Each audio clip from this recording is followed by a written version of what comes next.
Hi, I'm Sandeep, software engineer with AI, and welcome to Dev with AI, where we build real things with AI every single day. Today, I'm going to show you something that genuinely changed how I think about building AI powered applications. Google just made every API on earth callable by AI. And it only takes 12 lines of Python. No kidding, 12 lines. By the end of this video, you'll have Gemini 2.5 calling your own custom Python functions, returning perfectly structured data validated by Pydantic, and doing it all without you writing a single line of parsing logic. Let's get into it. So here's the problem. You've probably tried asking an LLM to return JSON before, right? You say, hey, give me the weather for Tokyo as JSON with a temperature field and a conditions field, and sometimes it works, sometimes it wraps it in markdown code fences, sometimes it adds a friendly little intro sentence before the JSON, sometimes it just hallucinates a completely different schema than what you asked for. And now your entire downstream pipeline breaks because you're doing janky string parsing on AI output. It gets even worse when you want the AI to actually do something like call a function, hit a database, trigger a webhook. You end up writing massive prompt templates, fragile regex extractors, and retry loops. It's duct tape engineering, and we've all been there. What if the model could just natively understand your function signatures, decide when to call them, and give you back perfectly typed, validated responses every single time? That's exactly what Gemini 2.5 function calling with Pydantic gives you. Let me explain what's actually happening under the hood. Function calling is not the model executing your code. That's a common misconception.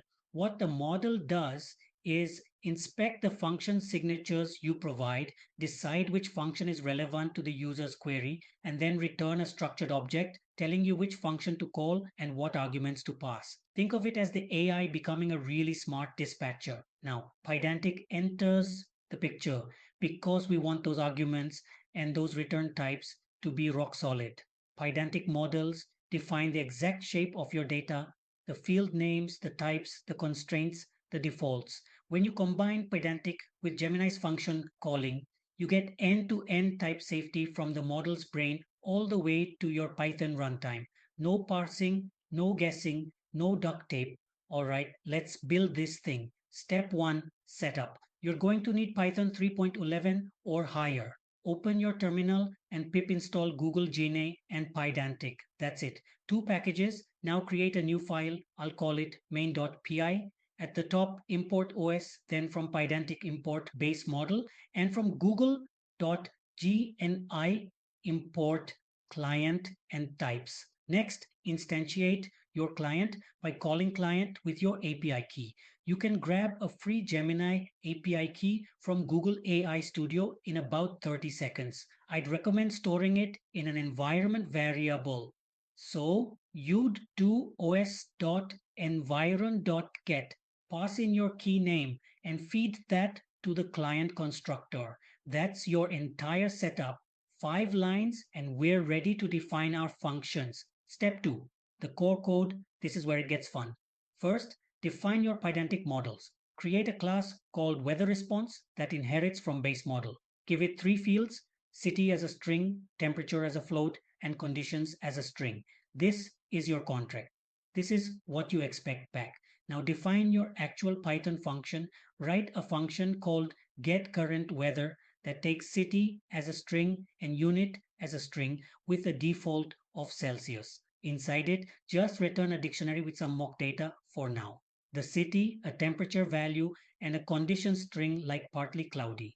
In production, this would hit a real weather API, but the point is the structure. Now here's the magic part. You're going to build your tools list. Create a types.tool object, and inside it pass a list of function declarations. Each function declaration gets a name, a description, and this description matters because the model uses it to decide when to call your function, and a parameters schema. For the parameters, you define a type of object, list the properties with their types, and specify which ones are required. That's your tool definition, and it took maybe 6 lines. Step 3, run and test. Now you call client.models.generate content.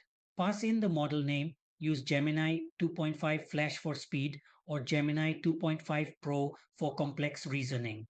Set the contents to a simple string like what's the weather like in Tokyo right now, and pass your tools list into the tools parameter. When you run this, the response object won't contain a text reply. Instead, it will contain a function called object. You access it through response.candidates, index0.content.parts, index0.function call. And that function call object has a name property and an args property. The model chose the right function. It extracted the right arguments. It structured them perfectly. Now you take those args, pass them to your actual getCurrent weather function, and you get back your Pydantic validated response. No rejects, no string splitting, no prayer-based parsing. If you want to close the loop, you can send the function result back to the model as a function response part, and the model will then generate a natural language answer like it's currently 22 degrees and partly cloudy in Tokyo. That round trip, user query, function call, function execution, natural language response. That's the full function calling lifecycle in about 12 lines of actual logic. All right, 3 key takeaways before we wrap. Number one, function calling is not code execution. The model is a router, not a runtime. It picks the function and the arguments. You execute the code. This is a security feature, not a limitation. Number two, Pydantic is your best friend here. By defining strict models for your inputs and outputs, you catch malformed data before it ever touches your business logic. Combine it with Pydantic's validator decorators, and you've got bulletproof data pipelines. Number three, this pattern scales to any API, whether databases, Stripe payments, Slack notifications, internal microservices. If you can write a Python function for it, Gemini can learn to call it. You're essentially giving the AI hands to interact with the real world through your code. So that's Gemini 2.5 function calling with Pydantic. Structured, validated, production ready AI tool used in about 12 lines of Python. If you want to go deeper, I'll drop links in the description to the full source code and the Google documentation. If you found this useful, please hit the like button, subscribe so you never miss a video, and share it with a fellow developer who needs to see this. Drop a comment below telling me what function you want Gemini to call.